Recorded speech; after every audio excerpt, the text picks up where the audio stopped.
हाँ बाकी कहलिए एक आदमी के 4टा बेटा रहे, संपत्ति रहे। जहन बुढ़ापा अलन तो वो चारू बेटा आबि कऽ संपत्ति के बंटवारा करऽ लगला। अब ई बूढ़ा बूढ़ी अपन चुपचाप देख रहल छथि।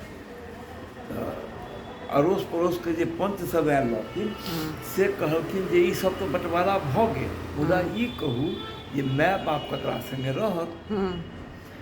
तऽ बड़का बेटा कहलखिन जे माय बाप ककरा संगे रहत, 3 महीना एक बेटा संगे, 3 महीना एक बेटा संगे, 3 महीना एक बेटा संगे, एना कऽ पर साल बिता लेत। कि बूढ़ा के आबि गेलन रंज।